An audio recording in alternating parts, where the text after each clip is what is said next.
you are doing Witcher 1, the remake, the Witcher next Witcher, right? And the next Cyberpunk, right? You are involved only right now in the next Cyberpunk, or I know the Witcher 1 is being made by another studio, right? Yes. Not So you? let's to recap so that your viewers have the latest info. So we have Canis Majoris. That's the code name for the Witcher 1 remake project. Okay. That is done by Fool's Theory team in cooperation with us. Fool's Theory, it's a Polish team from Bielsko-Biała, and they are, majority of them are former CD Projekt Red employees. Some of them I worked with, some of them I trained, I hired, I trained, and they moved on. So this is Fool's Theory. Then you have a Project Orion, which is new Cyberpunk game, and that's the one that I'm involved the most at. That's the one that is happening and has headquarters in Boston, but we are working together with our team in Vancouver, so that's Canada, and also in our teams in Poland with the teams that were working on Cyberpunk game. So that's Orion. Then we have Polaris, which is a new Witcher game, and that's the beginning of a new Witcher saga, and that's mostly being made by our a team in Poland, mostly in our team in Warsaw, but yes, our team in Poland with collaboration of some other people, but that is mostly it. Did I miss anything? Oh yes, and then we have Project Sirius, which is a project that is also being made in Boston by another studio that we have acquired. That was now 3 years ago, called the Molasses Flood. The Molasses Flood is a seasoned team. They shipped two games before. They are based in Boston, and they literally sit in the same floor as me. So I see them every day. We collaborate. So 5 projects. So, what can you tell us about the next projects? Which stage they are, and what can you tell us?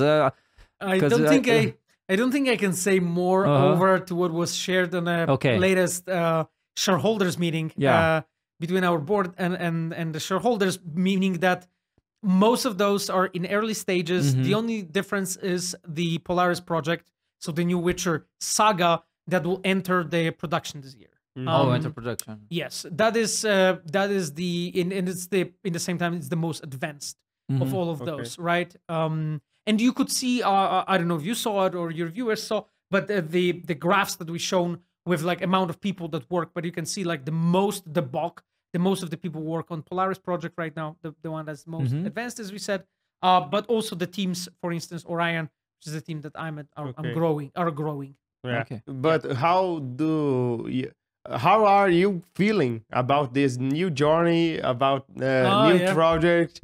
Hey, and you moved to the United States, right? Yeah, about living a Cyberpunk project. How many years you worked just on Cyberpunk?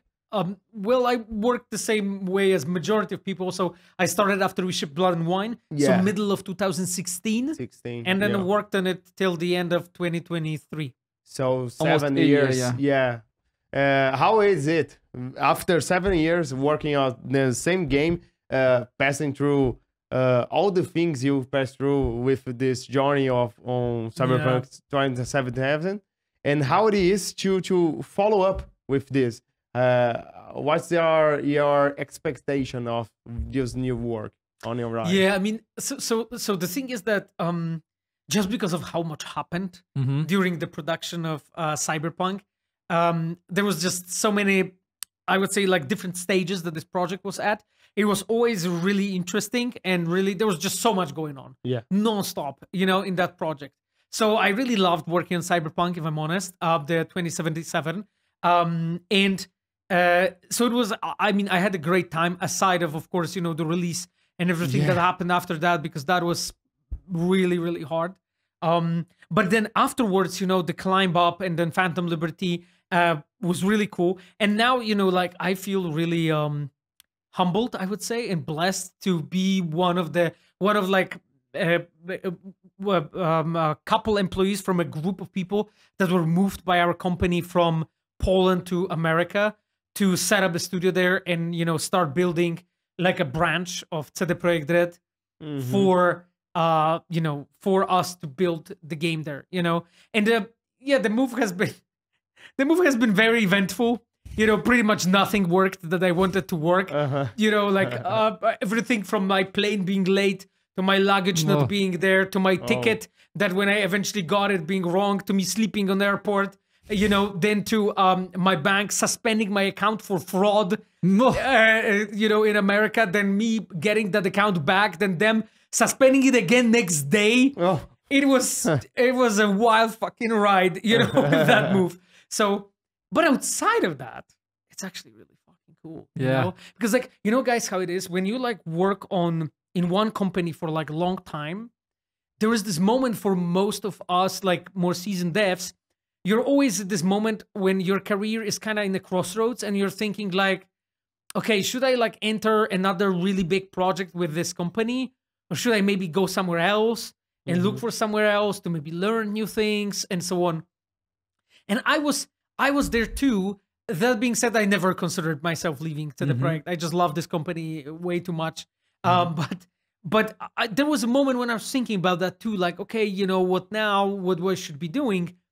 And then, you know, our game director and then our CEO, like, you know, invited me to the meeting, and they asked me to join and to move to America if I would want to. They gave me the offer if I would want to. And in a way, it's this moment when you are given a chance of like starting something new, but you're still in the same company.